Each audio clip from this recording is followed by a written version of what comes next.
पुंडलीकवरदे हरिविठ्ठल श्री ज्ञानदेव गोपाल कृष्ण भगवान माऊली ज्ञानेश्वर महाराज जगद्गुरु तुकाराम महाराज की जय.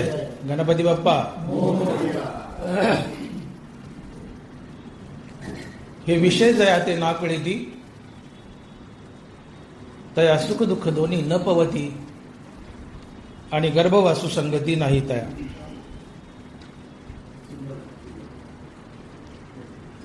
बीड शहर वाडिया वाचनालय ज्ञानेश्वरी अभ्यास वर्ग. या अभ्यास वर्गात मी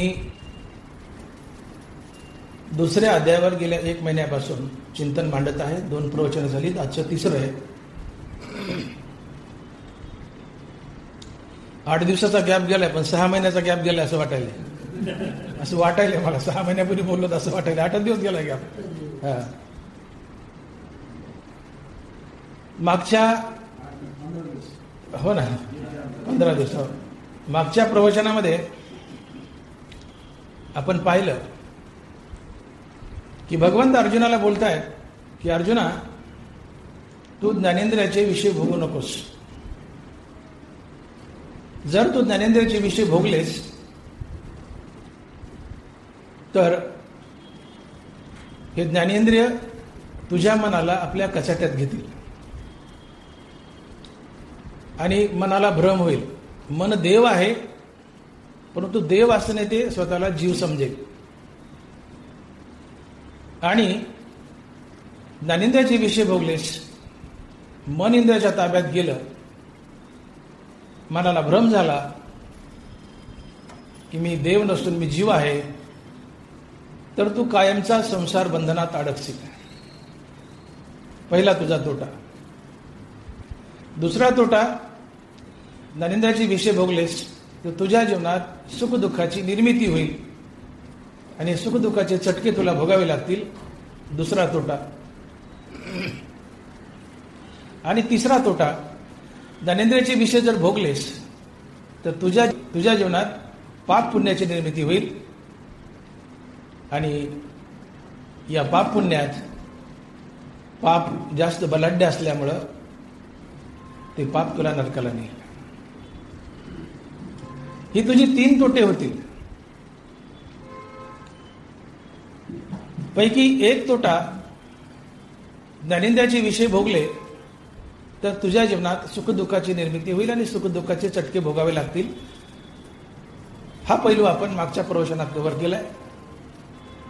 त्यातलाच उर्वरित अर्धा भाग आज.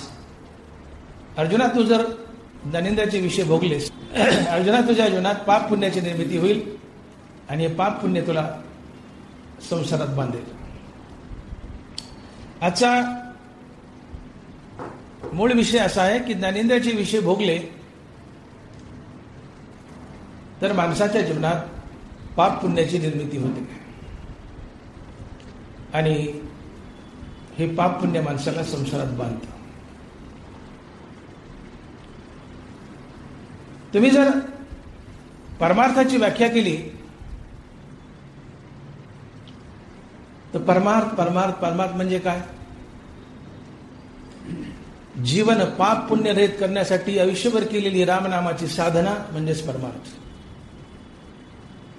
परमार्थाच्या ज्ञानोबारांनी ज्ञानेश्वरीत अनेक व्याख्या केल्यात, तुकोबारांनी केल्यात, पण ज्ञानोबारांनी ज्ञानेश्वरीत परमार्थाची केलेली सर्वात उत्कृष्ट व्याख्या, जीवन पाप पुण्य रहित करण्यासाठी आयुष्यभर केलेली रामनामाची साधना म्हणजेच परमार्थ. नाथ महाराज बोलतायत, सुकृत दुष्कृत समान समी, तेची पाविजे मनुष्यभूमी, जे पडे विषमी ते स्वर्गग्रामी का नरकी. वे नीट आहे का? सुकृत दुष्कृत समान समी, तेची पाविजे मनुष्यभूमी, जे पडे विषमी ते स्वर्गग्रामी का नरकी. तुमच्या पदरी गडगंज पुण्य पण थोडंसं पाप आहे, तुम्ही स्वर्गाला जाल. तुमच्या पदरी गडगंज पाप आहे आणि थोडंसं पुण्य आहे, तुम्ही नरकाला जाल. तुमच्या पदरी पाप पुण्य समान आहे, तुम्ही पुन्हा मनुष्य व्हाल. आणि तुमच्या पदरी पाप पुण्य शिल्लक नाही, तुम्ही मुक्त व्हाल. तुम्ही मुक्त व्हाल. आणि म्हणून परमार्थ म्हणजे दुसरं तिसरं काही नसून आपलं जीवन पाप पुण्य रहित होण्यासाठी आयुष्यभर केलेली रामनामाची साधना म्हणजेच परमार्थ. नरवरा बोलले, अगा कर्मे जे उरावे तर तेही सुखदुःखी फळावे आणि तया ते भोगावा यावे देहा एका. आपल्या जीवनात मुंगीच्या पायीतकं पाप पुण्य शिल्लक असेल तर ते भोगण्यासाठी पुन्हा जन्म धरावाच लागतो, धरावाच लागतो. अगा कर्मे जे उरावे तर तेही सुखदुःखी फळावे आणि तया ते भोगावा यावे देहा एका. जीवनात थोडाही पाप पुण्य शिल्लक असेल तर तुम्हाला ते भोगण्यासाठी पुन्हा पुन्हा जन्म धरावे लागतात, 184 अडकावं लागतं, संसार बंधनात अडकावं लागतं. म्हणून जीवनात पाप पुण्य शिल्लक राहू देऊ नका, किंवा पाप पुण्य घडू देऊ नका. आणि म्हणून कुठलीही वासना मनात ठेवून परमार्थ करू नका. कुठलीही वासना मनात ठेवून परमार्थ करू नका. का? तर वासनेतून सुटका हाच मोक्ष आहे. जन्म घेणे लागे त्याची झाली अंगे हरिरूप. कुठलीही वासना मनात ठेवून परमार्थ करू नका. का? तर वासनेतून सुटका हाच मोक्ष आहे. मरताना जशी वासना असेल तसा पुढचा जन्म धरावा लागतो. आयुष्यभर तुम्ही ज्या वस्तूवर सर्वात जास्त प्रेम केलंय, मरताना ती वस्तू चित्तात येऊन उभी राहते आणि पुढच्या जन्मी तुम्हाला ती वस्तू बनावी लागते. आणि मरणी जाय जे आठवे तो त्याची गती ते पावे, म्हणून सदा स्मरावे मातेची तुवा. एरवी तरी साधारण उरी आदळली या मरण, जो आठवू धरी अंतकरण तेच होईजे. नरवरा बोलतात, मरण उरावर बसलंय येऊन, उरी आदळली या मरण, मरण उरावर बसलंय, मरण घेऊन चाललंय. जे आठवले ते व्हावं लागतं. जो आठवू धरी अंतकरण तेच होईजे. आणि म्हणून मरताना कुठलीही वासना नसावी. वासनेतून सुटका हाच मोक्ष आहे. आणि म्हणून जीवन जगताना पुण्याची सुद्धा वासना नको. पुण्याची सुद्धा वासना नको. पुष्कळदा आम्ही जीवन जगताना परमार्थ करताना मला पुण्य मिळावं, मला पुण्य मिळावं, मला पुण्य मिळावं या हेतूने परमार्थ करतो. परंतु पाप जसा एक मळ आहे तसं पुण्य सुद्धा एक मळ आहे. पाप नरकाला नेतं तर पुण्य स्वर्गाला नेतं. भोग दोन्हीचाही द्यावा लागतो.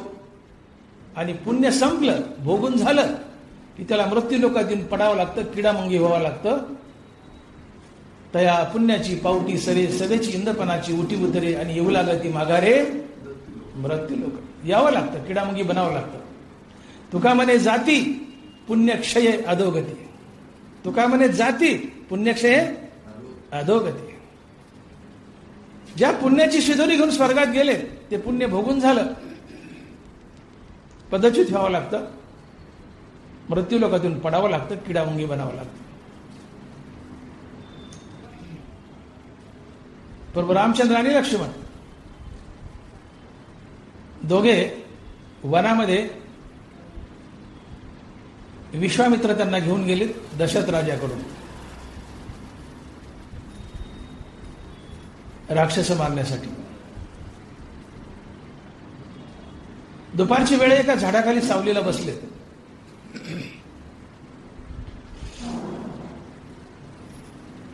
तेवढ्यात विश्वामित्र हसले. प्रभू रामचंद्र म्हणतात, गुरुवर का हसले? आता प्रभू रामचंद्र तर महाविष्णूचा अवतार, पण देवानं ठरवलं होतं मनुष्य रूपात आलोय, मनुष्यासारखं वागायचं, आपलं देव पण दाखवायचं नाही. राम म्हणताय, गुरुवर का हसले? विश्वामित्र म्हणतात, वत्सराम, तो चाललेला मुंगळा पाहिलास का? 2 मुंगळे होते. एका मुंगळ्याच्या पाठीवर दुसरा मुंगळा बसला होता. ते म्हणले, चाललेले मुंगळे पाहिलेस का? म्हणले, हो गुरुवर. म्हणले, ते वरचा बसलेला मुंगळा आहे ना, तो गेल्या जन्मातला इंद्र आहे. म्हणले, तो गेल्या जन्मातला इंद्र आहे. त्याला म्हणायचं, येऊ लागती माघारे मृत्यू लोक. यावं लागतं. तो का म्हणे जाती पुण्यक्षय अधोगती. स्वर्गात बसायला ऐरावत लागत होता. पुण्य संपले, पदच्युत झालाय, मृत्यू लोकात आलाय, मुंगळा झालाय. पण बसायला दुसरा मुंगळा लागतो. जित्याची खोड मेलेन जात नाही. तिथं ऐरावत लागत होतं, इथं मुंगळा लागतोय. मुंगळा रुपये का होईना पण ऐरावत लागतोय. त्याच्या पाठीवर बसला चाललाय. म्हणजे ते वरचा जो दिसतोय मुंगळा तो गेल्या जन्मातला इंद्र आहे. येऊ लागती माघारे मृत्यू लोक. प्लीज फोन बंद ठेवा आपला, प्लीज ऑफ करून ठेवा. म्हणून पाप जसा एक मळ आहे तसं पुण्य सुद्धा एक मळ आहे.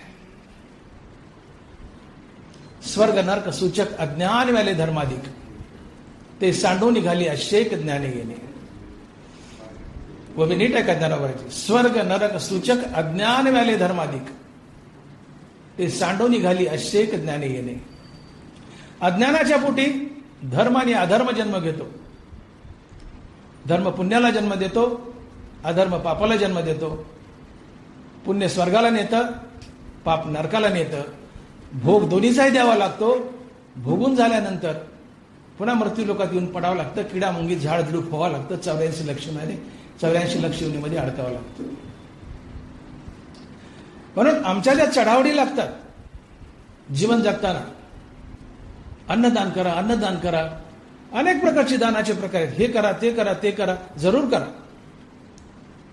परंतु दान केल्यानंतर त्या दानातून मिळणारं पुण्य आपल्या पदरी बांधून ठेवू नका. मग तुम्ही म्हणाल पदरी बांधू नका तर आम्ही पुण्य करूच नाही का? जरूर करा, जरूर करा. टोपल्यानं करा, पोत्यानं करा, जरूर करा. पण केलेलं पुण्य भगवंताला अर्पण करा.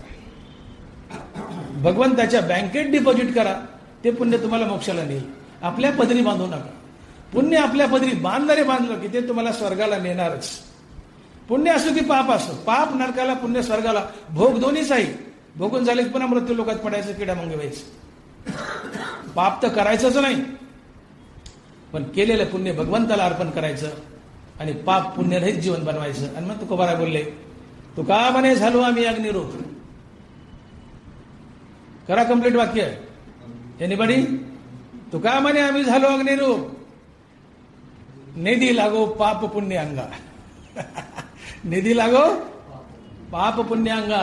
तुकोबाराय म्हणले, मी माझ्या अंगाला पाप तर लागूच दिलं नाही, पण पुण्य सुद्धा लागू दिलं नाही. का? पापाने मला नरकाला नेलं असतं, पुण्याने स्वर्गाला नेलं असतं. भोग दोन्हीचा द्यावा लागला असता. पुन्हा मृत्यू लोकात येऊन पडावं लागलं असतं. किडामुंगी बनावं लागलं असतं. माझा पांडुरंग दोरावला असता. म्हणून मी माझ्या अंगाला पाप तर लागूच दिलं नाही, पण पुण्यही लागू दिलं नाही. मी मुक्त झालो. मी वैकुंठवासी माझ्या वैकुंठाला गेलो. आम्ही वैकुंठवासी आलो याचे कारण असे बोलिले जे ऋषी साची भागवत. म्हणून पाप तर करूच नका, पण केलेलं पुण्य भगवंताला अर्पण करा. आपलं प्रत्येक कर्म देवाची पूजा म्हणून करा. ते पुण्य भगवंताला आपोआप जातं. ज्याच्यासाठी कर्म करता त्याला देव समजा. मी कर्म करता येते सांडून या निज चित्ते, भगवत रूप भाविता भूते, ब्रह्मार्पण तेथे होय कर्म. नाथ महाराज, मी कर्म करता येते सांडून या निज चित्ते, भगवत रूप भाविता भूते, ब्रह्मार्पण तेथे होय कर्म. हे कर्म मी करतोय, याचं पुण्य मला मिळावं, याचं फळ मला मिळावं, ही भावना मनात ठेवू नका. आणि ज्याच्यासाठी कर्म करता त्याला देव समजा. ते कर्म, त्या कर्माचं फळ देवाला जातं. ते पुण्य तुम्हाला संसारात बांधत नाही. आणि म्हणून सकाळी उठल्यापासून रात्री झोपेपर्यंत आपल्या हातून घडणारी प्रत्येक क्रिया कर्माभिमान आणि फलेच्छा टाकून, कर्तव्य आणि प्रभुपूजा समजून ईश्वरा प्रित्यर्थ आणि ईश्वरार्पण बुद्धीनं करा. ते कर्म तुम्हाला संसारात बांधत नाही. ते पुण्य तुम्हाला संसारात बांधत नाही. ते पुण्य भगवंताला जातं आणि भगवंताच्या बँकेत डिपॉझिट होतं. आणि म्हणून पुण्य गडगंज करा, टोपल्यानं करा, पोत्यानं करा, कितीही करा, पण केलेलं पुण्य पदरी बांधून ठेवू नका. पदरी बांधलं की ते तुम्हाला स्वर्गाला नेणार. पुण्य संपलं की पदच्युत ठेवावं लागतं, पुन्हा मृत्यू लोकात यावं लागतं. तसा मुंगळा बनावं लागतं, जसं इंद्र बनलाय. आणि म्हणून पुण्य भगवंताला अर्पण करा. किंवा कर्म देवाची पूजा म्हणून केलं, ईश्वरार्पण बुद्धीनं केलं, समोरच्याला देव समजून केलं की ते आपोआप भगवंताला जातं. आणि म्हणून जीवन पाप पुण्यरहित होण्यासाठी आयुष्यभर केलेली रामनामाची साधना म्हणजेच परमार्थ. इथे प्रत्येक गोष्ट पुण्याने घ्यावी लागते. मान्य, पुण्य नसेल तर तुम्हाला काहीच मिळत नाही. संसारात आणि परमार्थात. पदरी पुण्य असेल भाग्य घडतं. जनावरा बोलतात भाग्य ते येथे विलासू, सुख तेथे उल्हासू, हे असो तेथे प्रकाशू जेथ सूर्य. जिथं सूर्य आहे तिथं प्रकाश आहे, सुख आहे तिथं उल्हास आहे, आणि भाग्य आहे तिथं विलास आहे, श्रीमंती आहे. पण हे भाग्य घडतं कशाने? पुण्याला. पदरी पुण्य असेल भाग्य घडेल, श्रीमंती लाभेल. संसारातली श्रीमंती आणि बरकतही पुण्यानंच लागते. संसारातही पुण्य लागतं, परमार्थातही पुण्य लागतं. तिळतिळ पुण्य साचा पडे तरी ते बहुता जन्मी जोडे, वाचेसी नाम तुझे आतोडे, समागम घडे संतांचं. तिळतिळ थोडं थोडं थोडं पुण्य साठवावं लागतं. काय फायदा होतो? मुखात भगवंताचं नाम येतं. वाचेसी तुझे नाम आतोडे, पुढे काय फायदा होतो? श्रीगुरु भेटतो आणि समागम घडे संतांचं. तिळतिळ पुण्य साचा पडे तरी ते बहुता जन्मी जोडे, वाचेसी नाम तुझे आतोडे, समागम घडे संतांचं. संसारात पुण्यानं तुम्हाला श्रीमंती दिली, परमार्थात पुण्यानं तुम्हाला हरिनाम दिलं, सद्गुरूची भेट दिली, मुक्ती दिली. इथे पुण्याशिवाय काहीच मिळत नाही. पुण्य ही रोकड आहे, पुण्य कॅश आहे. इथं प्रत्येक गोष्ट पुण्याने घ्यावी लागते. म्हणून पुण्यकर्म जरूर करा, पण ते पुण्य पदरी बांधू नका. ते स्वर्गाला नेईल. ते पुण्य भगवंताला अर्पण करा. तैसा कर्तृत्वाचा मधु आणि फळभोगाचा आस्वादू, या दोहीचा नाव बंधू कर्माचा. कर्तृत्वाचा मधु आणि फळभोगाचा आस्वादू, हे कर्म मी करतोय असा अहंकार आला की ते कर्म तुम्हाला संसारात बांधणार, आणि याचं फळ मला मिळव ते तुम्हाला संसारात बांधणार. म्हणून मी कर्म करतो हा अहंकार टाका, आणि देवासाठी करतो ही भावना ठेवा.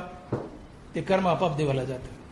म्हणून भगवत रूप भाविता भूते ब्रह्मार्पण ते होय कर्म. ज्याच्यासाठी कर्म करतात त्याला देव समजा, भगवंत समजा. ते केलेलं कर्म त्याचं पुण्य भगवंताला जातं.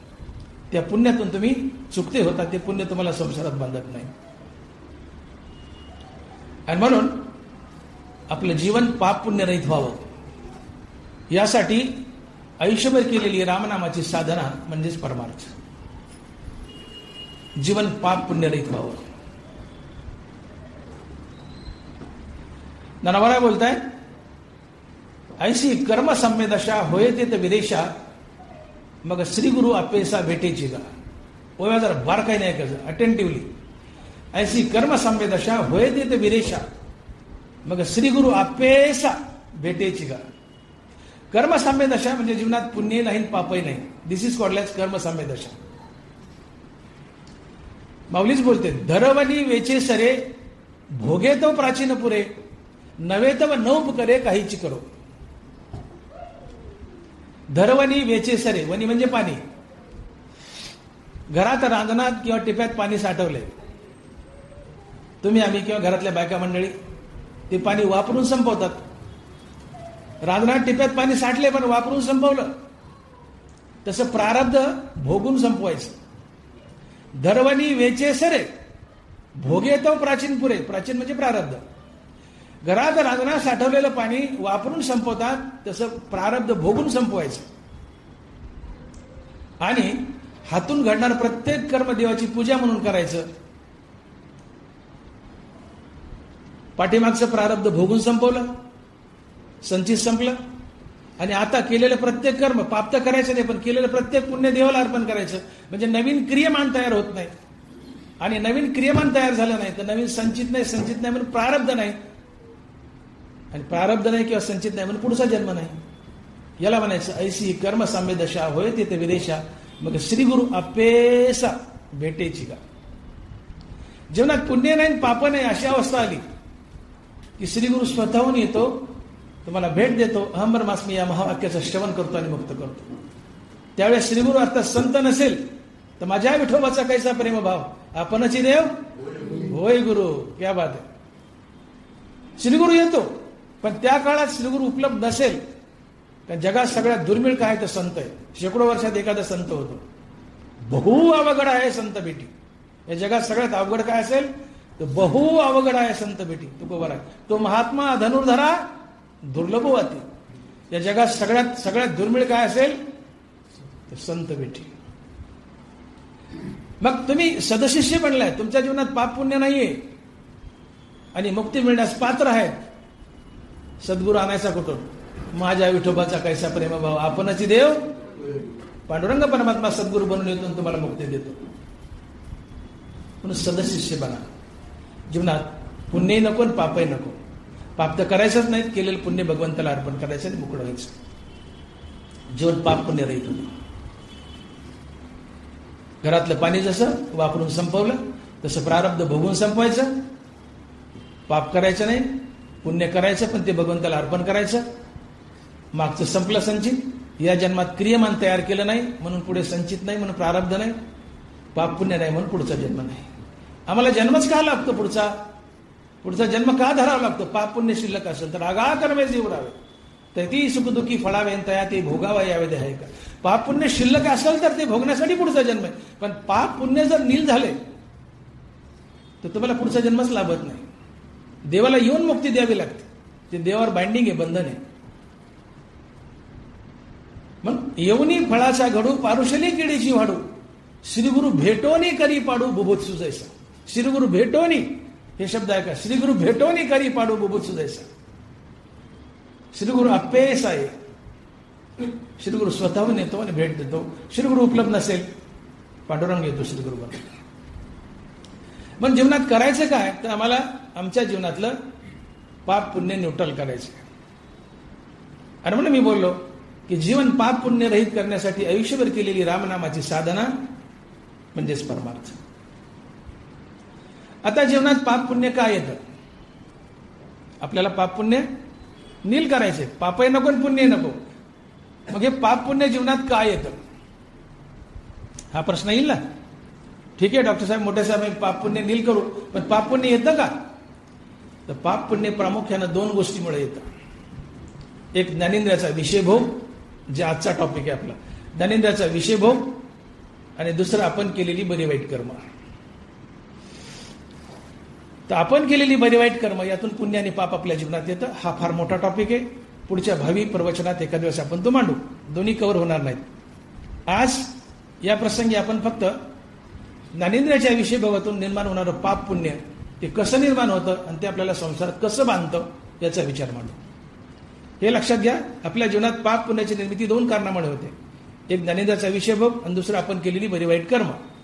आपण केलेली बरी वाईट कर्म नेक्स्ट टाइम आपण हा विचार मांडू.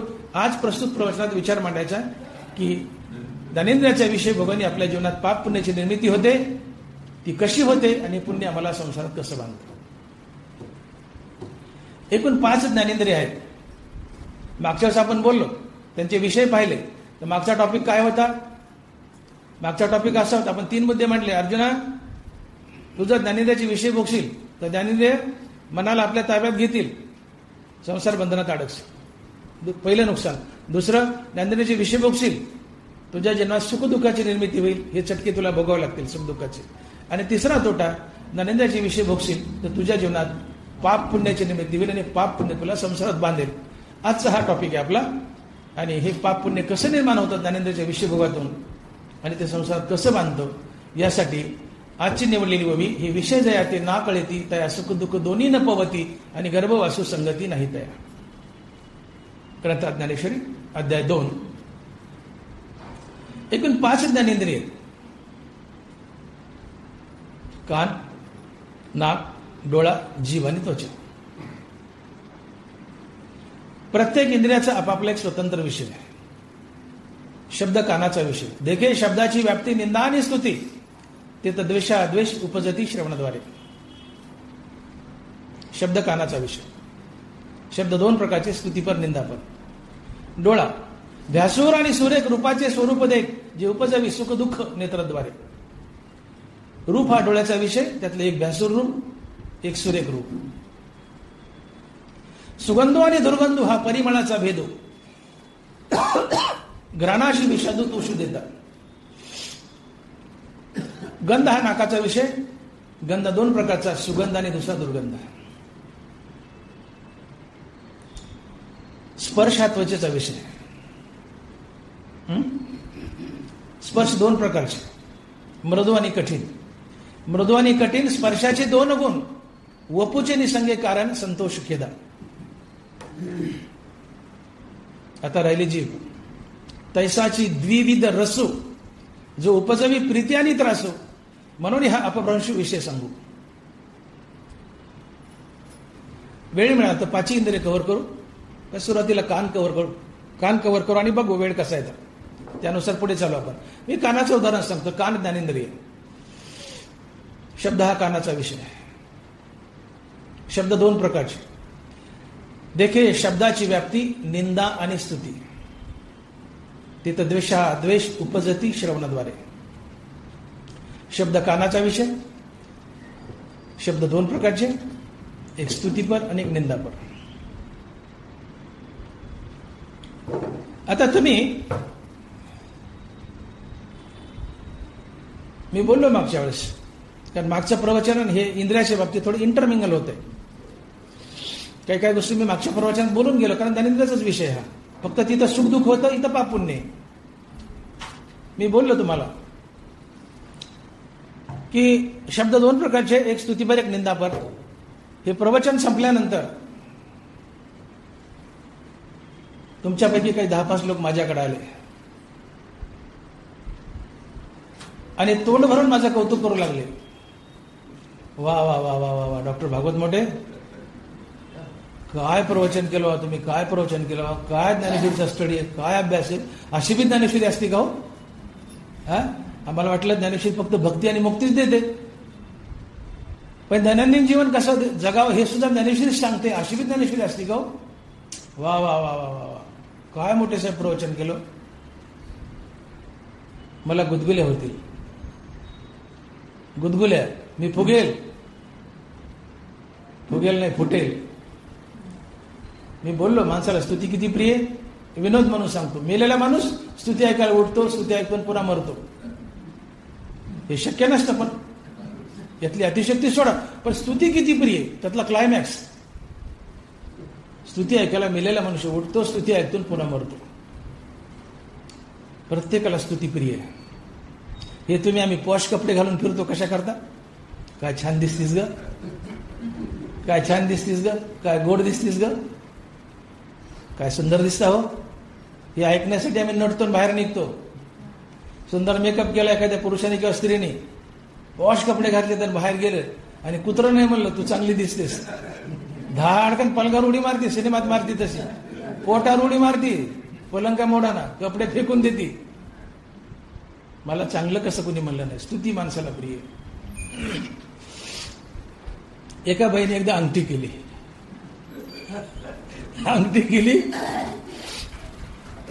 आता रोज गावात हिच्याकडे जा, तिच्याकडे जा, रोज मैत्रिणीकडे जायची. अगे ह्या बोटात अंगठी होती. अगे झाला का ग स्वयंपाक, हे बोट पुढे करायचं. मग तिला वाटायचं, ती म्हणेल कधी गेली का अंगठी, फार छान आहे ग, तुझ्या हातात गोड दिसती ग. पण तिला काय कोणी बनेल तुझी अंगठी चांगली म्हणून. येतेस का ग फिरायला, ते बोट पुढंच. झालं का ग स्वयंपाक वगैरे वगैरे. कंटाळून गेली, 8 दिवस झाले, तिला कोणी म्हणाला अंगठी कधी केली का चांगली दिसती ग. स्तुती किती प्रिय आहे. तिला कोणी म्हणा ना तुझी अंगठी चांगली झाली, पुन्हा पुढे जाऊन बोट करा. चल ना बाहेर जाऊ, कुणी म्हणा ना. कुणी स्तुती करा ना अंगठीची. शेतकऱ्याची ती खेड्यातली रागा शेतात गेली आणि गंजच पेटून दिली. सगळं गाव धावलं घागरी घेऊन गंज विजायला. ही बी पाणी घेऊन धावत होती गंज विजायला. तेवढ्यात एक माणूस म्हणला, मावशी तुमच्या बोटातली अंगठी कधी गेली हो. ती म्हणती, मुडद्या कालच म्हणला असता तर कशाला गंज पेटली असती. मुडद्या कालच म्हणला असता तर कशाला गंज पेटली असती. स्तुती इतकी प्रिय आहे. अंगठी कधी गेली हे कोणी विचारलं नाही. बाईने रागा गंजच पेटवली. कडब्याची गंज असे शेतात बैलाची साऱ्याची. इतकी स्तुती माणसाला प्रिय आहे. पण स्तुती ही जहर आहे. तुकोबारा बोलले, लोकमान व मनासमान मानाने एकांती राहणे विठोसाठी. लोकमान हा उलटी समान तुच्छ माना, कारण लोकमान स्तुती हे जहर आहे. कारण ज्याने तुमची स्तुती केली तात्काळ त्या माणसाबद्दल राग अर्थात प्रीती निर्माण होते, प्रेम निर्माण होतं. तुम्ही म्हणाले डॉक्टर मोठे तुमचं प्रवचन फार छान झालंय, मला गुदगुल्या होतील. मला तात्काळ मी हा शब्द कानाचा स्तुती शब्द भोगेल. तुम्ही म्हणाले प्रवचन फार छान झालं, माझे कान आसुसलेले स्तुती ऐकायला. तात्काळ माझे कान स्तुतीपर शब्द भोगतील. आणि ज्यांनी माझी स्तुती केली तात्काळ मला त्याच्याबद्दल राग अर्थात प्रीती प्रेम निर्माण होईल. आणि मी त्याच्याबरोबर सदवर्तन करेल, त्याच्याबरोबर सात्विक वर्तन करेल, मी त्याच्यावर उपकार करेल. आणि पुण्य परोपकारा पापते परपीडा. पुण्याने पापाचा जन्म कुठं होतो बघा. तुम्ही माझी स्तुती केली, माझ्या कानानं स्तुतीपर शब्द भोगलाय, ज्यांनी स्तुती केली त्याच्याबद्दल राग प्रीती प्रेम, मी तुमच्यासोबत सद्वर्तन करेल. तुम्हाला म्हणेल या आदर्शनगरला माझा डोळ्याचा दवाखाना आहे, तुम्ही स्तुती केली, मी बळबळलोय स्तुतीला, तुम्ही आले तर मी तुमचे डोळे फुकट तपासेल. करा स्तुती, फुकट तपासून निघतील, काय सांगावं. स्तुती करा, चान्स घ्या एक. मी तुमचे डोळे फुकट तपासेल, ऑपरेशन मध्ये कन्सेशन देईल. काय केलं मी? सद्वर्तन केलं. ज्याने स्तुती केली त्याच्याबद्दल राग प्रीती प्रेम, त्या प्रीती प्रेमातून माझं त्याच्यासोबत सद्वर्तन, सद्वर्तनातून मी परोपकार करेल. आणि पुण्य परोपकारा पापते परपीडा. सद्वर्तनातून सात्विक वर्तनातून आणि परोपकारातून पुण्याचा जन्म होतो. आणि पुण्य म्हणलं की संसार बंधन आलंच आगा कर्मे जे उरावे तर तीही सुखदुःखी फळावे तया ते भोगावा यावे देहायक. पुण्य असो की पाप असो, नगवार असो, पुण्य पाप म्हणलं की ते भोगण्यासाठी पुन्हा पुन्हा जन्म धरावेच लागतात. आगा कर्मे जे उरावे. पुण्याचा जन्म सत्वगुणातून होतो. धनवारा सांगतायत जे निपजे सत्वगुणे तया सुकृतायसे मने श्रोत समो. माऊली बोलते जे निपजे सत्वगुणे, सत्वगुणातून अर्थात चांगल्या वागण्यातून सद्गुणातून जे निर्माण होतं ते पुण्य असतं. माझी स्तुती केली, माझ्या कानानं स्तुतीवर शब्द भोगलाय, स्तुती करणाऱ्याबद्दल राग प्रीती प्रेम, त्यातून मी सद्वर्तन परोपकार करेल. आणि या सद्वर्तनातून सत्वगुणातून परोपकारातून पुण्याचा जन्म, पुण्य संसारात बांधतो. आता तेच मी बोललो मागच्या 10-5 उपटसोळ असतात, कुडीला असतात. चांगलं झालं तरी टीस करायचं असतं, चिडवायचं असतं.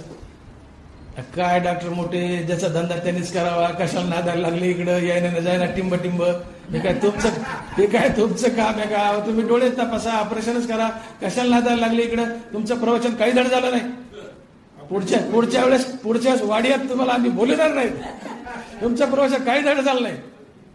अनुराग म्हणला नाही बरं का असं, पण XYZ म्हणला पुढच्या वेळेस तुम्हाला वाडियात आम्ही बोलवणार नाहीत म्हणले.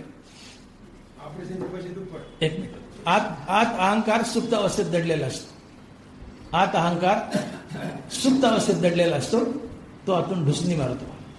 डॉक्टर मोठे भाग त्यांनी तुझी निंदा केली, माझे कान तात्काळ निंदा भोगतील. आणि माझ्या कानानं निंदापर शब्द भोगला की निंदा करणाऱ्याबद्दल माझ्या मनात द्वेष निर्माण होईल. आणि द्वेष अशी वस्तू आहे की तुम्हाला ज्याच्याबद्दल द्वेष झालाय तुम्ही त्याचं वेगवेगळ्या रूपानं वाईट करायला टपलेले असतात. तुम्ही मित्राचा द्वेष करता का? नाही करत. ज्यांनी द्वेष केलाय त्याला तुम्ही शत्रू समजता आणि त्याचा वेगवेगळ्या प्रकारे तुम्ही वाईट करण्यासाठी टपलेले असतात. मग तुम्ही त्याला ज्याच्याबद्दल द्वेष आहे त्याला तुम्ही हाणाल, माराल, ताडाल, तोडाल, त्याचं वाईट कराल. नाही एवढं झालं की मग त्याची निंदा तरी कराल. हे गैरवर्तन आहे, वाईट वर्तन आहे आणि यातून पापात जन्म होतो. पुण्य परोपकारा पापते परपीडा. 2 शब्दात तुकोबारांनी कव्हर केले. व्हॉट इज पुण्य आणि व्हॉट इज पाप. पुण्य परोपकारा. पुण्याचा जन्म परोपकारातूनच होतो. हरिनाम घेणं सुद्धा परोपकार आहे. तुम्ही म्हणाल हरिनामाने पुण्य मिळतं, मग हरिनाम परोपकार, देवावर परोपकार आहे. दिवाळखोर नारायण यावरी भोवता चिरून. आम्ही देवाचं नाव घेतो, देव आमचा ऋणी, आम्ही त्याचं नाव घेतो. आमच्या कारणे तुझं देवपण, आमच्यामुळे तुला पांडुरंगा देव बनायला नाही, तुला कोण विचारताय म्हणले. आम्ही देवाचं नाव घेतो, देव आमचा ऋणी असतो. आणि म्हणून तुम्ही देवाचं नाव घेता, देवाला ऋणी करता, त्या नामाने देव प्रसन्न होतो. कारण हरिनाम हा देवाचा खुराक आहे. हरिनाम हा देवाचा खुराक आहे. थोर प्रेमाचा भुकेला हाची दुष्काळ तयाला. तुम्हाला भूक लागली तुम्ही अन्न खाता, भाकरी खाता. देवाला भूक लागली, देव हरिनाम खातो. देव हरिनाम खातो, हरिनाम हे देवाचं खाद्य आहे. थोर प्रेमाचा भुकेला, भुकेला आहे कशाचा? थोर प्रेमाचा. आणि प्रेम काय? देवाचं नामस्मरण प्रेमानं घेणं, आवडीनं घेणं, हेच प्रेम आहे. आम्हाला भूक लागली, आम्ही भाकरी खातो, देवाला भूक लागली, देव हरिनाम खातो. मग देवाची भूक भागवता, देवावर उपकार केला तुम्ही हरिनाम घेऊन, नाही तर देव उपाशी आहे. थोर प्रेमाचा भुकेला, हरिनामाचा भुकेला आहे. म्हणून आम्ही हरिनाम घेतलं, देवावर उपकार केला. आणि म्हणून पुण्य परोपकार, परोपकाराशिवाय पुण्य जन्मच घेत नाही.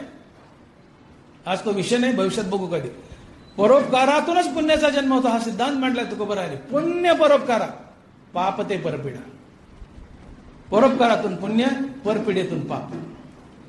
तुमची निंदा केली, घाणघाण बोललंय, ज्याने निंदा केली तात्काळ त्याच्याबद्दल द्वेष, आणि ज्याच्याबद्दल द्वेष त्याच्याबद्दल क्रोध.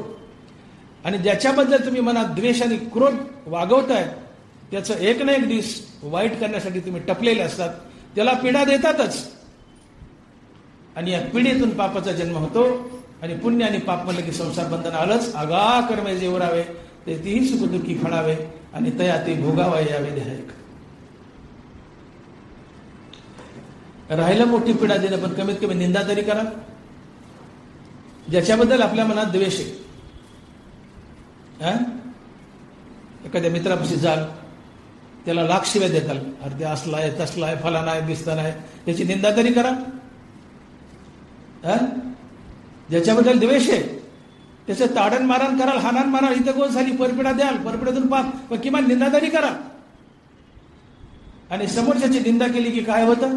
काय येते निंदकापाशी, काय येते निंदकापाशी? Fill up the blanks, fill up the blanks. Doctor real, काय येते निंदकापाशी? अशेषही पापे. थोडे नाही, अशेषही, ज्ञानोबाचा शब्द आहे. काय येते निंदकापाशी? अशेषही पापे. टोटल खरडून त्याचं पाप आपल्याकडे येतं. ज्याच्याबद्दल मनात द्वेष आहे, परपिडा तर करायला, त्याला हाणाल माराल, पाप जन्माला येईल. पण नाही परपिडा केली किंवा त्याची निंदा तरी कराल, निंदा तरी कराल. आणि त्याची निंदा केली त्याचं खरडून पाप आपल्याकडे येतं, खरडून. आशा जैशी दुःखाते व्याली निंदा दुरीते, हे असं दैन्याते दुर्भगत्व जैसे.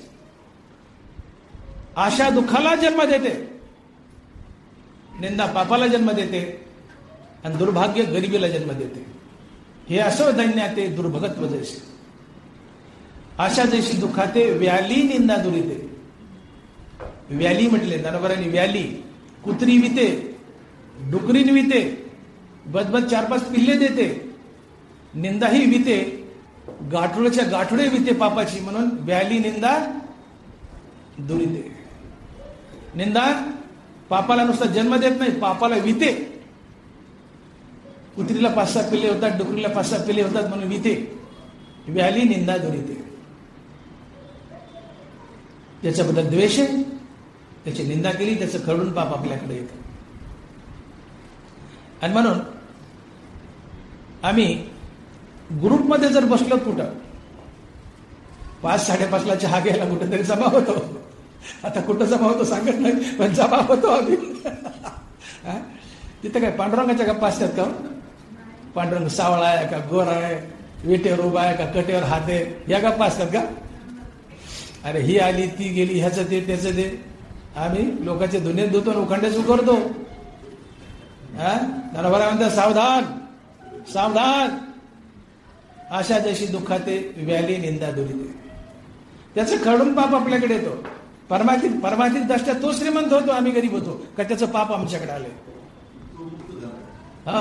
त्याला आम्ही मुक्त करायला मदत करतो. भले त्याच्याकडे पुण्य नाही, ऍटलिस्ट पापाचं भांडवल तरी कमी झालं ना त्याचं, ते गबाळ आपल्याकडे आलं. आणि म्हणून तुकोबाराय बोलतात, कासाया गुणदोष पाशी अनेकाचे, मज काय त्याचे उणे आहे? कासाया गुणदोष पाशी अनेकाचे, मज काय त्याचे उणे आहे? अरे कशाला लोकांचे दुने धुतो, कशाला लोकांचे दोष पाहतो? माझ्यात काय कमी आहे? मी बुजबुजलोय ना. आणि म्हणून कोणाचा गुणही पाहू नका, दोषही पाहू नका. रस्त्यानं 10 माणसं चाललेत, 10 माणसं रस्त्यानं चाललेत, एकाकडे बोट केलं, त्या 10 मधला एक फार चांगला आहे, सज्जन आहे, एकाची स्तुती केली, उरल्या 9ची निंदा केल्याचं पाप आम्हाला लागतं. तुकोबाराय बोलतात, एका म्हणता भले आणि का सहजची निंदिले. एका म्हणता भले आणि का सहजची निंदिली. 10 माणसं चालत वाटेने, त्यातल्या एकाकडे बोट केलं, हा चांगला आहे, हा चांगला आहे म्हणलं, बाकीच्याला काही बोलले नाही 9ला, पण हा चांगला आहे एक, याची स्तुती बाकीच्या 9 लोकांची निंदा असते. एका म्हणता भले आणि का सहजची निंदिली. म्हणून न बोले गुणदोष न ऐके कानी वर्तोनी जनी जनार्दन तो. नाथ महाराज नीट ऐका, न बोले गुणदोष न ऐके कानी वर्तोनी जनी जनार्दन तो. जो तोंडाना कुणाचे गुणही घेत नाही, कुणाला निंदाही करत नाही, तो चालता बोलता देव असतो. वर्तोनी जनी जनार्दन तो. न बोले गुणदोष न ऐके कानी वर्तोनी जनी जनार्दन तो. जो कुणाचे गुणदोष पाहत नाही, कुणाचे गुन्हे वर्णित नाही, निंदाही करत नाही, दोषही पाहत नाही, तो चालता बोलता पांडुरंग आहे. आणि म्हणून साधना करायची, परमार्थकडीला जावा, जीवन पाप पुण्यरहित व्हावं, तर ग्रुपमध्ये येऊ नका ना. आला तर फक्त पांडुरंगाची चर्चा, पांडुरंगाची चर्चा करा 5:30-6 वाजता. हा फक्त डॉक्टर VL माझं बोट कुणीकडे चाललंय आता ते नाव घेत नाही मी. 5:30-6ला एकत्र आलो, फक्त पांडुरंगाची चर्चा असते. दोन्ही धुवू नका, पापाचे भागीदार होतो, देव दोरा होतो. प्रवचनाचा मूळ विषय काय? जीवन पाप पुण्य रहित करायचंय. जीवन पाप पुण्य रहित करणं हा परमार्थ आहे. आयुष्यभर जीवन पाप पुण्य रहित करण्यासाठी केलेली रामनामाची साधना म्हणजे परमार्थ. जीवन पाप पुण्य रहित करायचंय, पण रोज संध्याकाळी एकत्र बसून आम्ही जर कुच्चा केलं, लोकांच्या निंदा केली, तर पाप पुण्य रहित होईल कसं? आणि म्हणून देवाची होईजे देवाची संगती, पतन पंगती जनाची आहे. लिसन केअरफुली.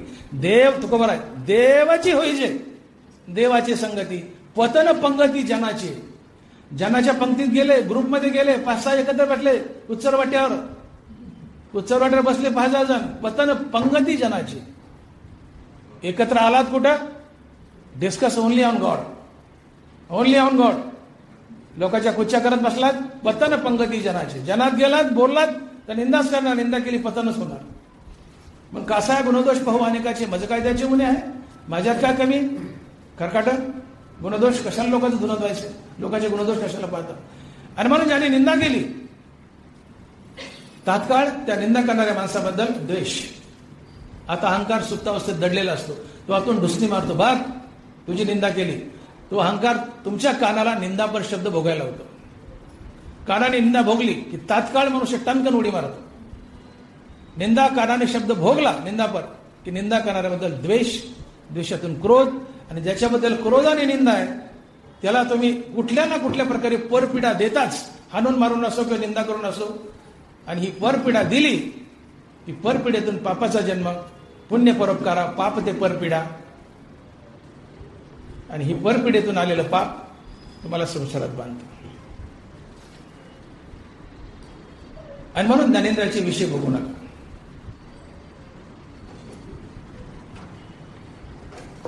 वेळ अपुरा, आणखीन एखादा इंद्रिय सांगतो आणि बरोबर 6:30ला सोडायचा प्रयत्न करतो. चव हा जिभेचा विषय आहे. रस अर्थात चव. रस 2 प्रकारचा, गोड आणि कडू. तसे 6 आहेत, कट, अम्ल, लवण, पण प्रामुख्यानं 2, गोड आणि कडू.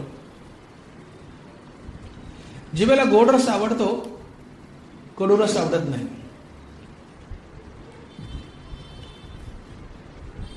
आता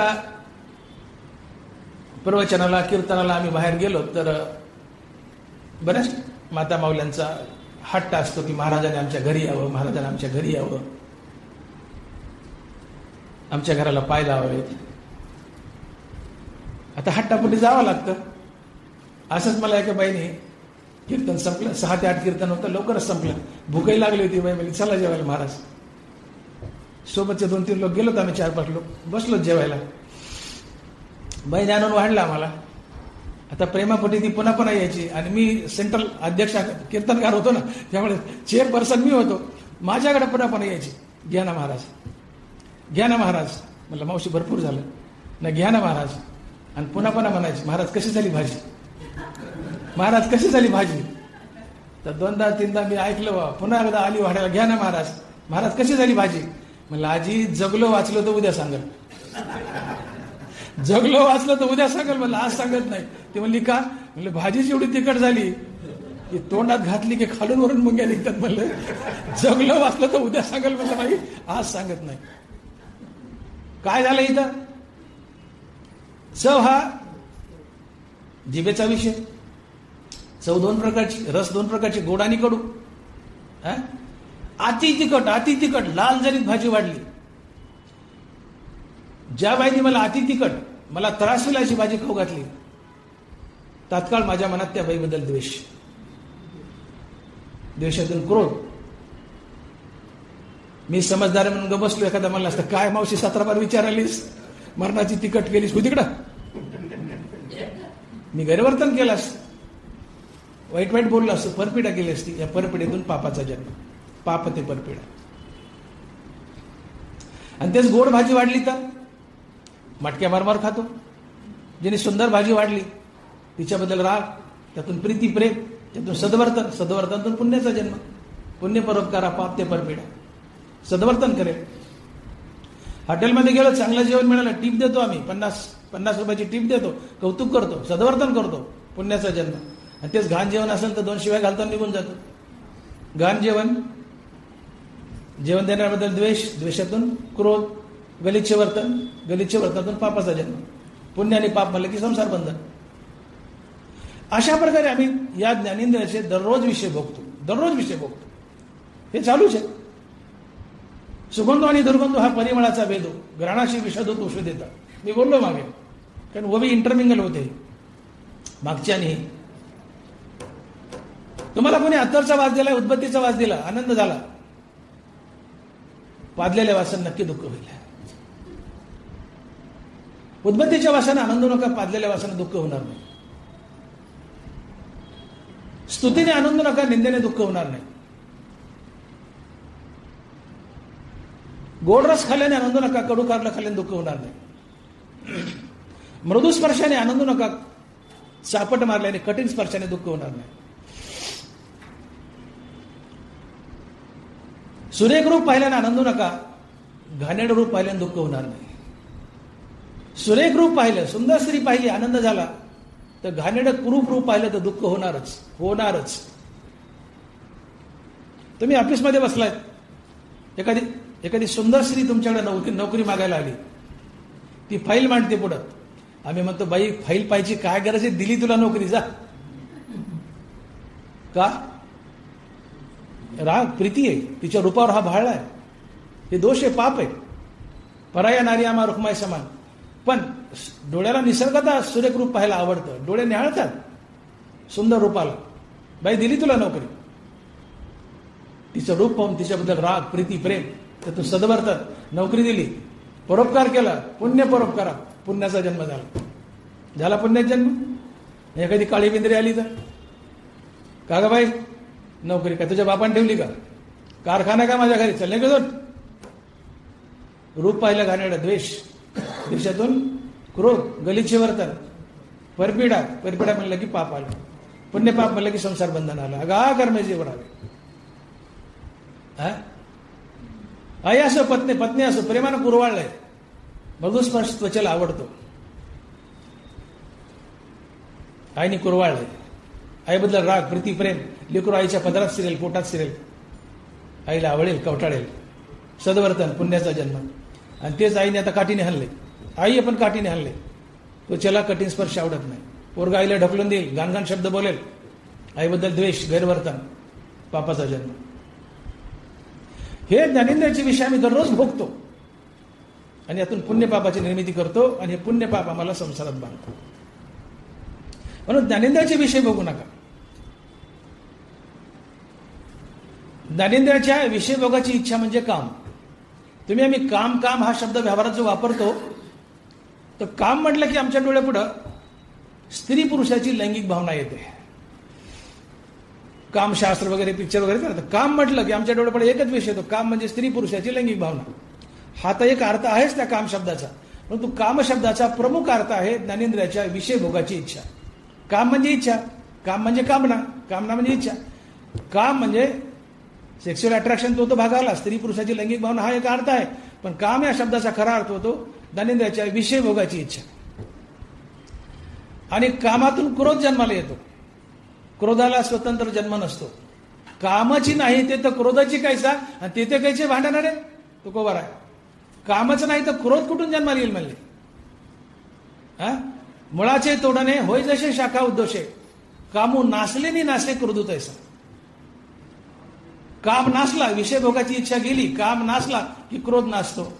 अर्थात क्रोधाला स्वतंत्र जन्म नाही, क्रोध कामातून जन्म घेतो. आणि काम अहंकारातून. अहंकाराने डोसणी मारली, ज्ञानेंद्राचा विषय म्हणजे काम भोगायला लावला. या कामातून द्वेष आणि क्रोध, कामातून द्वेष आणि क्रोध, आणि कामातून लोभही जन्माला येतो. कामातून द्वेष आणि क्रोध, तसं कामातून लोभही जन्माला येतो. आणि म्हणून काम, क्रोध, लोभ हे पापाचे बाप आहेत. आपल्याला बाप असतो ना, आपल्याला जसा बाप आहे तसं पापालाही बाप आहे. आणि पापाचा बाप कोण? काम, क्रोध, लोभ.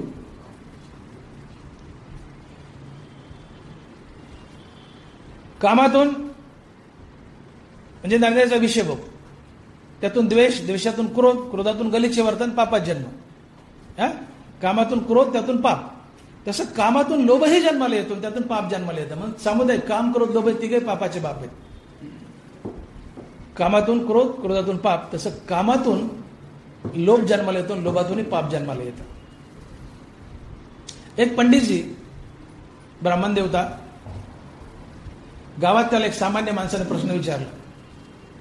आता खेड्यामध्ये असतात लोक, पायपट देवा. देवबा म्हणतो कल्याण आहे ना तुमच्याकडे? टाकलं आमच्याकडे तर आहे. देवप्पा दिसले की गावातला मनुष्य येतो आणि म्हणतो पायपट देवा. ते देवालाच पायपट म्हणते बरं का. पायपट देवा, पाय पडतो देवा म्हणायचं, ते पायपट देवा. बरं ठीक आहे, पायपट देवा. देव म्हणते कल्याण. म्हणले देवप्पा एक विचारायचं. म्हणले काय? म्हणले पापाचा बाप कोण हो? हे म्हणले माझा बाप माहिती आहे, पण पापाचा बाप माहित नाही म्हणले मला. म्हणले सांगा ना देवा. म्हणले नाही बाबा, आता मला काशीला जावं लागेल, तिथल्या ब्राह्मणाला विचारावं लागेल, मग सांगतो म्हणले पापाचा बाप कोण आहे. निघाले ना पंडितजी, ब्राह्मण देवता, काशीला. आता जुना काळ, पायी प्रवास, 10-12 त्या काळात कोस होते. 10-12 कोस चालले की मुक्काम, 10-12 कोस चालले की मुक्काम. एके दिवशी ज्या गावात मुक्काम झाला आणि ज्या दारात थांबले होते दिवस मावळ्यावर, ते घर त्या काय वेशेच. मी पापाचा बाप सांगतोय, पापाचा बाप सांगतोय, लक्षात घ्या, मूळ मुद्दा लक्षात घ्या. लोभ हा पापाचा बाप आहे. ज्या दारात थांबले ते घर होतं वेशेच. तिने डोंकून पाहिलं वरून, तर म्हणले ब्राह्मण देवता दिसतात पंडितजी. म्हणले महाराज पंडितजी का थांबले, या ना वर. गेल्यात, मुक्कामच करायचं होता, भूक बी लागली होती. वर गेले. म्हणले कोण आपण?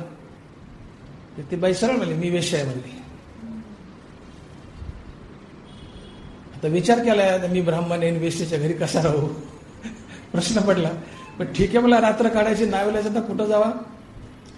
ठीक आहे म्हणले, असू द्या म्हणले. म्हणले देवप्पा माझ्या हातचं खायला जमेल का? म्हणजे नाही जमणार. कसं खाऊ म्हणले तुमच्या हातचं? मी देवप्पा आहे, ब्राह्मण आहे, तुझ्या हातचं कसं खाऊ म्हणले मी? म्हणले देवप्पा खा ना, मी एक तुम्हाला 1000 रुपये देते, खा माझ्या हातचं. आता ते म्हणलं काशीला जायचंय, पैसे बी लागतात, काय एकदा खाल्लं विषयाचे असतं तर काय व्हायलंय? आहे मी ब्राह्मण, पण कोण पाहायला आलंय मला? म्हणले खातो बाई, कर खातो बाई म्हणले. बाईने स्वयंपाक केला. स्वयंपाक केला, ताट वाढलं. आता हा आपल्या हाताने खाऊ लागला. पंडितजी ब्राह्मण आपल्या हाताने खाऊ लागला. ती वेश्या म्हणते महाराज मी 2000 रुपये देते, माझ्या हाताने घास खा ना. याला आबळक सुटली. हा लोभ. लोभ कसा असतो? लोभ कसा पापाला जन्म देतो? म्हणजे पंडितजी मी खाऊ घालते ना घास, 2000 देते. विचार केला, आहे ब्राह्मण पण कोण आलंय बघायला? आम्ही दोघंच आहेत. उद्या गेलो तिला काय ओळख आहे? म्हणले घाल बाई. बाईने असा उजव्या हातात घास घेतलाय, त्यांनी तोंड वाचलंय, तोंडात घास घालायचा, त्यांनी तोंड वाचलं, कशी खडकन चापट मारली गालात, जोरात चापट मारली. आणि त्या माणसाने आधी त्या बाईला सांगितलं होतं की मी काशीला चाललोय आणि पापाचा बाप काय याचं उत्तर शोधायला चाललोय. त्या बाईने अशी खडकन चापट मारली. म्हणजे तुमच्या प्रश्नाचं हे उत्तर आहे. तुम्ही काशीला चाललेत ना पापाचा बाप शोधायला, नका म्हणली माघारी जा. पापाचा बाप लोभ आहे.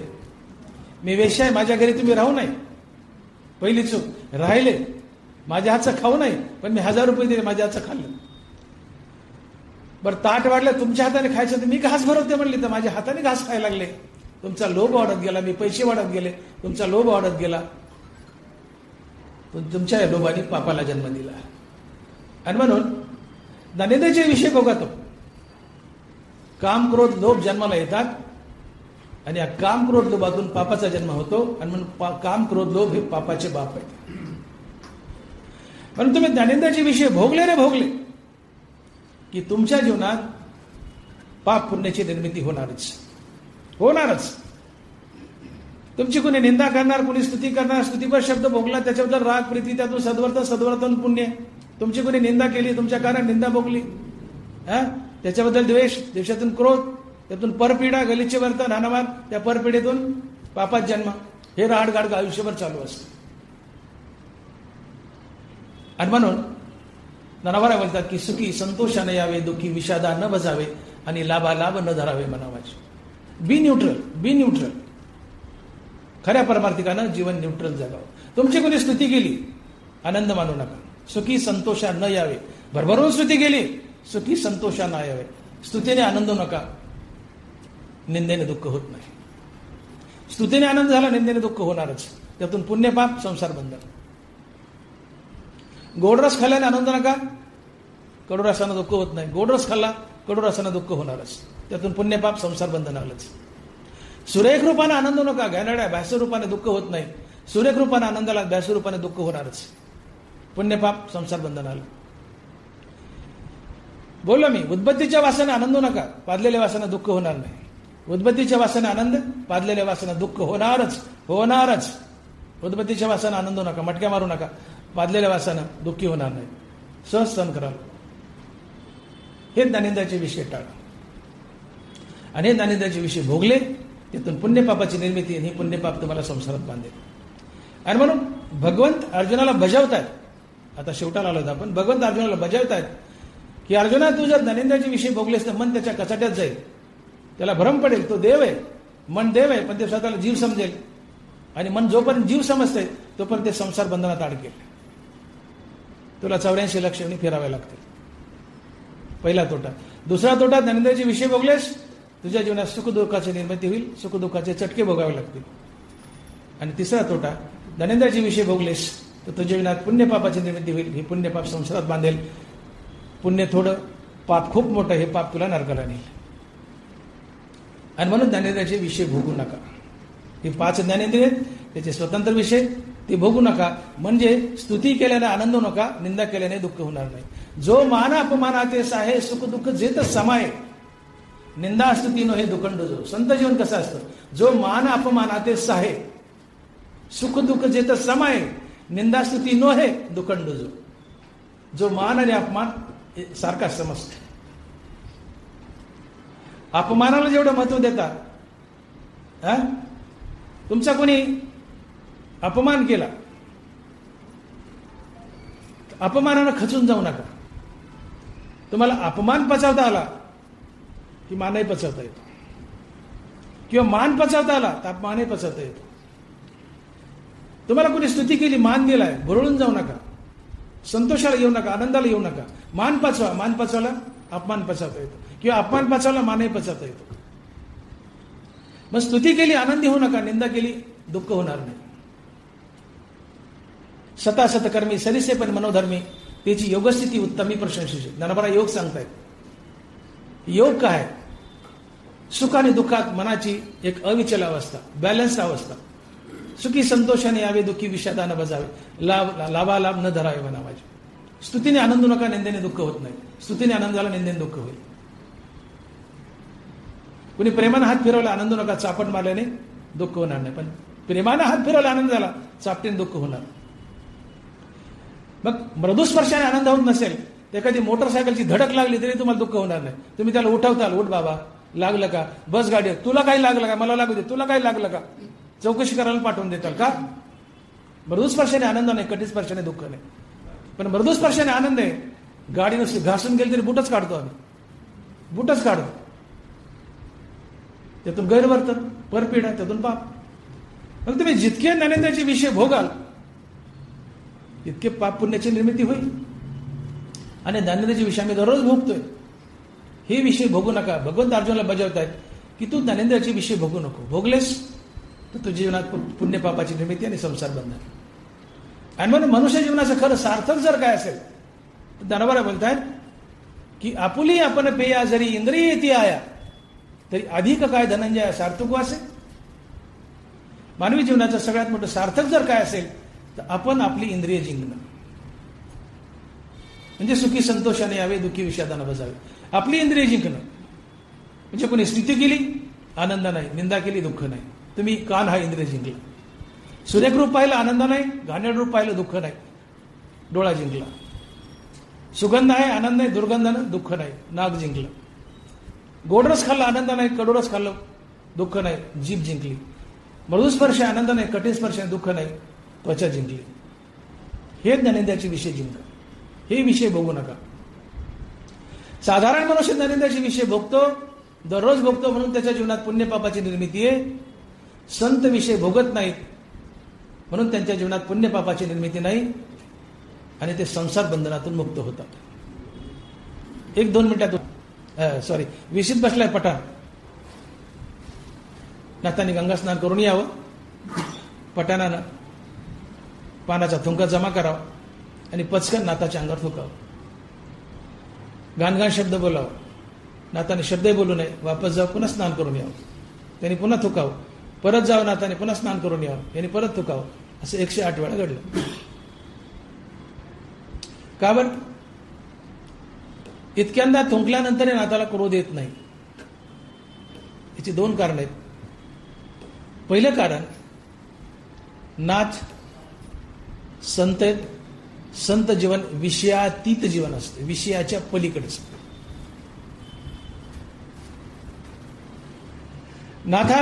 नाथ जर विषय भोगत असते, ज्ञानेंद्रियाचे 5 विषय भोगत असते, नाथाला जर स्तुती केल्याने आनंद झाला असता तर नाथाला निंदा केल्याने दुःख झालं असतं. अत्तर जर अंगाला लावलं आणि नाथाला आनंद झाला असता तर थुंकल्याने नक्की दुःख झालं असतं आणि एका ठोक्यात पठाण आडवा केला असता. एका ठोक्यात, दुसऱ्या टोकात लागला नसता. आपण बोलला मागं, चरविनी तू पाडणारे नाथ, किती ताकद असेल. पण ऐका ना, पण नाथ विषय भोगत नव्हते म्हणून नाथाच्या अंगाला अत्तर लावल्याने त्यांना आनंद नव्हता, तर त्यांच्या अंगावर थुंकल्याने त्यांना दुःख होत नव्हतं. नाथांना अत्तरानं आनंद झाला असता तर थुंकल्याने नक्की दुःख झालं असतं. त्या पठाणाला मारलं असतं, परपीडा केली असती, पापात जन्म झाला असता, नाथही संसारात अडकले असते. पण नाथ संत होते. स्तुतीने नाथ आनंदात नव्हते म्हणून निंदेने त्यांना दुःख होत नव्हतं. अत्तरानं आनंद होत नव्हता म्हणून थुंकल्याने दुःख होत नव्हतं. विषयातीत जीवन आहे. संत विषय भोगत नाहीत म्हणून त्यांना पाप पुण्य संसारात बांधत नाही. विषय भोगले नाही की पाप पुण्य निर्माण नाही, पाप पुण्य नाही की संसार बंधन नाही, तुम्ही मुक्त होता. पाप पुण्य शिल्लक असेल तर भोगासाठी पुन्हा जन्म आहे. हे एक कारण. आणि दुसरं कारण, नाथ विश्वव्यापी संत होते. नाथ आत्मा होते. संतपद म्हणजे काय? मी देह नसून आत्मा आहे, या बोधावर आरूढ म्हणजे संतपद. नाथ आत्मा आहे, आत्मा विश्वव्यापी आहे. म्हणून जगातली प्रत्येक वस्तू नाथ बनले होते. किंबहुना चराचर आपणची झाला. हे विश्वची माझे घर ऐशी मती जायची स्थिर, किंबहुना चराचर आपणची झाला. जो संत बनलाय तो आत्मा बनलाय. आत्मा विश्वव्यापी आहे. याचा अर्थ नाथ विश्वव्यापी झाले आणि जगातली प्रत्येक वस्तू नाथ बनलेत. मग जगातली प्रत्येक वस्तू, दगडधोंडे झाड नाथ बनलेत. मग नाथ पठाणही बनले ना. जगातली प्रत्येक वस्तू नाथ बनलेत. दगडधोंडे माती झाडं झुडपे नाथ आहेत आता. मग पठाणही नाथच झाले ना. नाथही नाथ आणि पठाणही नाथ. एक प्रकारे नाथच नाथाच्या अंगावर थुंकत होते, पठाण नाथाच्या अंगावर थुंकतच नव्हता. ही नाथाची नजर आहे आणि याला अद्वैतातलं जीवन म्हणतात. हे संत जीवन असते. सहज बोलताना आमचा थुंक आमच्या हातावर उडाला, राग येतो का? नाही येत. पण तुम्ही जर माझ्या अंगावर थुंकले तर मला राग येईल. तसं मग नाथही नाथ आणि पठाणही नाथ. नाथही नाथ आणि पठाणही नाथ. नाथही नाथ आणि पठाणही नाथ. याचा अर्थ नाथच नाथाच्या अंगावर थुंकतायत. पठाण नाथाच्या अंगावर थुंकतच नव्हता, ही नाथाची नजर. आणि मग आपला थुका आपल्या अंगावर पडा राग कसा येईल? दुसऱ्याचा पडला तर राग येईल. नाथ संत आहेत, नाथ आत्मा आहेत, आत्माविश्वापी जगातली प्रत्येक वस्तू नाथ बनलेत, पण पठाणही नाथच बनलेत. मग नाथही नाथ, पठाणही नाथ. मग नाथाच्या नजरेत पठाण नाथाच्या अंगावर थुंकतच नव्हता, नाथच नाथाच्या अंगावर थुंकत होते. कारण नाथही नाथ आणि पठाणही नाथ. आणि मग आपला थुका आपल्या हातात पडला तर आपल्याला क्रोध येत नाही. हे संत जीवन असतं, विषयातीत जीवन असतं. आणि मग ज्ञानोबा बोलतायत की हे विषय जयाते ना कळीती, त्या सुख दुःख दोन्ही न पवती आणि गर्भवासू संगती नाही तया. जो ज्ञानेंद्रियाचे विषय भोगत नाही, जो ज्ञानेंद्रियाचे विषय भोगत नाही, शेवटला आलं मी, हे विषय जयाते ना कळीती त्या सुख दुःख दोन्ही न पवती आणि गर्भवासू संगती नाही तया. ही आपली ओळीची. हे विषय जयाते ना कळीती, ज्ञानेंद्रियाचे विषय जो भोगत नाही त्याच्या जीवनात सुखही नाही दुःखही नाही. वो नीट आहे का? हे विषय जयाते ना कळीती त्या सुख दुःख दोन्ही न पवती आणि गर्भवासू संगती नाही तया. तो नित्य रूप पार्था ओळखावा सर्वता, जो या इंद्रियार्था नागवेची. तो नित्य असतो, तो मुक्त असतो. कोण? जो ज्ञानेंद्रियाचे विषय भोगत नाही. तुम्ही ज्ञानेंद्रियाचे विषय भोगू नका, तुमच्या जीवनात सुख आणि दुःखाची निर्मिती नाही. ज्ञानेंद्रियाचे विषय भोगू नका, पाप पुण्याची निर्मिती नाही. पाप पुण्याची निर्मिती नाही म्हणून संसार बंधन नाही, तुम्ही मुक्त झाले. आणि म्हणून हे विषय जे आहे ते नाकळ येते, त्या सुख दुःख दोन्ही न पवती आणि गर्भवासू संगती नाही तया. आता सर्वात शेवटचा आणि महत्वाचा प्रश्न तो म्हणजे असा की हे ज्ञानेंद्रियाचे विषय जिंकायचे कसे? हे ज्ञानेंद्रियाचे विषय जिंकायचे कसे? तर याचं एकमात्र उत्तर आहे रामनाम. रामनामाने ज्ञानेंद्रियाचे विषय जिंकल्या जातात. राम म्हणता काम क्रोधाचे दहन होय अभिमान देशोधडी. राम म्हणता काम क्रोधाचे दहन होय अभिमान देशोधडी. कानोबाराय तुकोबारायाचे बंधू. रामनामानं अहंकार निघून जातो, काम क्रोध अर्थात ज्ञानेंद्रियाचे विषयही निघून जातात. तुकोबाराय बोलतायत, भोगी झाला त्याग गीती गाता पांडुरंग. भोगी झाला त्याग गीती गाता पांडुरंग, इंद्रियाचा लाग आम्हावरणी चुकला. तुकोबाराय म्हणतात की सातत्यानं पांडुरंगाचं नाम घेतलं, सातत्यानं रामनाम घेतलं तर भोगाचं रूपांतर त्यागात होतं आणि इंद्रियाचा आमच्या मनावर जो पगडा आहे तो निघून जातो आणि इंद्रिय आमच्या ताब्यात येतात आणि आम्ही आपाप ज्ञानेंद्रियाचे विषय भोगाचे टाळतो. तुकोबारायच म्हणतात की नाम घेता कंठ शीतळ शरीर, नाम घेता कंठ शीतळ शरीर इंद्रिय विषय विसरती. महाराज म्हणतात तुम्ही सातत्यानं हरिनाम घ्या, तुमचा कंठ तुमचं शरीर शीतळ होतं, तुम्हाला सुखाची प्राप्ती होते आणि इंद्रिय विषय विसरतात. तात्पर्य तुम्ही अखंड रामनाम घ्या, अखंड रामनामाने ज्ञानेंद्रियाचे विषय जिंकल्या जातात. मग जो मनुष्य सातत्यानं रामनाम घेतो तो ज्ञानेंद्रियाचे विषय भोगत नाही, म्हणून त्याच्या जीवनात सुखदुःखाची निर्मिती होत नाही. तसेच त्याच्या जीवनात पाप पुण्याची निर्मिती होत नाही आणि ज्याच्या जीवनात पाप पुण्याची निर्मिती होत नाही त्याच्या जीवनातून गर्भवास अर्थात संसार बंधन निघून जातं. आणि म्हणून ज्ञानोबा लिहित आहेत की हे विषय जे आहे ते ना कळीती त्या सुखदुःख दोन्ही न पवती आणि गर्भवासू संगती नाही तया. पुंडलिक वरदे हरी विठ्ठल. श्री ज्ञानदेव तुकाराम. गोपाल कृष्ण भगवान की जय. माऊली ज्ञानेश्वर महाराज की जय. जगद्गुरु तुकाराम महाराज की जय. विठ्ठल विठ्ठल विठ्ठल विठ्ठल. आता विश्वात्मके देवे येणे वागेज्ञे तोषावे, तोषो निमज द्यावे पसाय दान हे. जे खळांची